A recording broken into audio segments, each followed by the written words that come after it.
तो गुरु कल की 2898 एडी के अश्वत्थामा इंट्रोडक्शन आने से मूवी की हाइप वापस आ चुकी है and it looks dam serious कि अपने इंस्पायर्ड डिस्टोपिया में भी इन्होंने अपनी एपिक्स की डिटेल्स को नजरअंदाज बिल्कुल भी नहीं किया है। जहां भाई मेरे जैसे नए लौंडे भी इन एपिक्स की कथाओं के पास वापस से अपना रुख मोड़ रहे हैं, इनके बारे में जानना चाहते हैं, चीजों को रिविजिट करना चाहते हैं, जिसका सारा थैंक्स जाता है नाग अश्विन जी को कि भाई मूवी की हाइप ही इन्होंने ऐसी बनाई है। जहां भाई अपनी इस नई वीडियो के लिए जब मैं कल्कि के बारे में ज्यादा चीजें बटोर ही रहा था इन्फॉर्मेशन के लिए, तो भाई हमें याद आया कि लास्ट टाइम हमने हनुमान मूवी में विभीषण जी के रोल देखा हुआ था, वो भी एज चिरंजीवी के रूप में, जिसके पश्चात कल की मूवी भाई लिटरली यही मीन करती है जब फाइनली कल की भगवान धरती पे अवतरित होंगे तो सारे चिरंजीवियों का भाई साथ देना पड़ेगा कल की भगवान को, ताकि वो एंड में कली को हरा सके। जिससे हम क्या मान के चल रहे हैं कि कल की 2898 एडी मूवी में अमिताभ बच्चन के अश्वत्थामा की तरह हमें और भी चिरंजीवी ऐसे देखने को मिलेंगे, उनके इंट्रोज देखने को मिलेंगे, क्योंकि दिस सीम्स फेयरली लॉजिकल कि भाई इनको टीम तो बनानी ही पड़ेगी चिरंजीवियों की,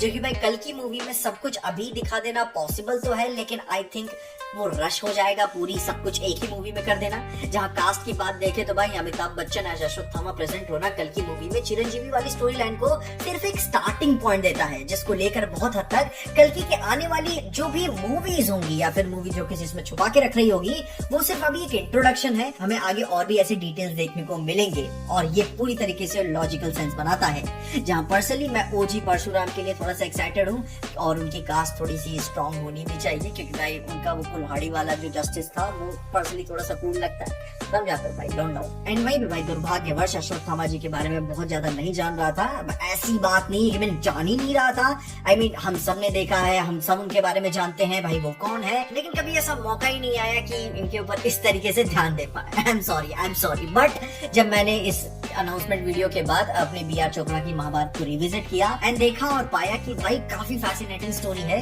कि अश्वत्थामा ने एंड में क्या किया था, उनके साथ क्या हुआ, फिर उनका सॉरी, फिर उनका शाह, जिसके बाद मुझे अश्वत्थामा उनकी मणि के बारे में और क्लैरिटी हुई, चीजें साफ हुई कि उनके माथे पे कॉन्स्टेंटली भाई इस मूवी में जैसे दिखा रहा है कि वो खून कैसे रिश्ता हुआ आ रहा था एंड कैसे उनके ऊपर पेन इन्फ्लिक्ट हो रहा था, जो कि भाई उनके शरीर पर नजर भी आ रहा था, कि कैसे कृष्ण जी ने अश्वत्थामा को भाई ऑर्डर किया हुआ था कि ये मणि निकाल दो और उनसे मणि ले लिया गया था एंड फिर उन्हें श्राप दिया था, जिसको लेकर वो युग के अंत तक अभी भी जीवित है और तब से लेकर अब तक कल की मूवी में अश्वत्थामा उस दर्द के साथ जी रहे हैं। बट भाई इस पूरे समय के बीच में उनसे ये मणि वापस ले लिया गया था। दिस इज प्रोफेसाइज्ड कि भाई सारे चिरंजीवियों का एक साथ आना होगा कलयुग में अपनी कल्कि के साथ भाई कली को हराने के लिए। एंड ये भाई ऑब्वियस सी बात है कि भाई अश्वत्थामा को वो मणि मिल जाएगी तभी तो वो हेल्प कर पाएंगे, जो कि भाई उन्हें फ्यूचर में ये मणि कैसे मिली ये बात मूवी पे ही छोड़ देते हैं, इस चीज के ऊपर मूवी को एक टीक लेने देते हैं कि भाई मूवी इस चीज को कैसे दिखाती है, क्योंकि इट लुक्स लाइक कि अश्वत्थामा के पास ये बहुत पहले से ही मणि मौजूद था, जैसे वीडियो में देखने को मिलता है, मगर उन्होंने ये धारण तभी ही किया जब शिवलिंग पे पानी टपकना बंद हो जाता है। जहाँ पे ये मूवी अपनी कल्कि पुराण के इन एस्पेक्ट्स को भी कंसिडर करती है, जिसमें ये मेंशन था कि भाई विष्णु जी का आखिरी अवतार तभी अवतरित होगा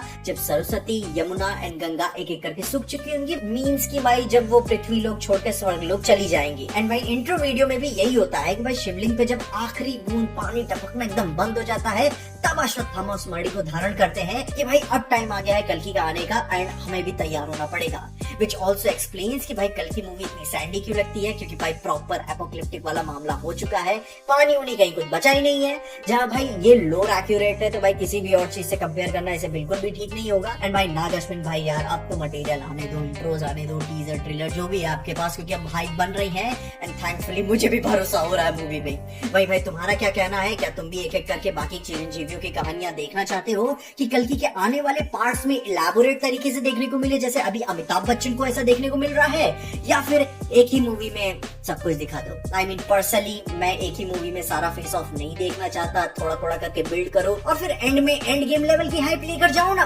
फायदा अल्टीमेटली आप ही का है। खैर ये मेरे पर्सनली मानना है, बाकी तुम क्या सोचते हो, क्या एक एक करके ऐसे मूवीज में दिखाया जाए या फिर एक साथ इसी मूवी में निपटा दिया जाए? तुम अपनी ओपिनियंस में कमेंट जरूर बताना। और इन सारी बातों के साथ साथ मैंने डेडपूल एंड वुल्वरीन मूवी के ऊपर बात की है, उसके थ्योरीज एंड वुल्वरीन क्यों इतना ज्यादा डिप्रेस।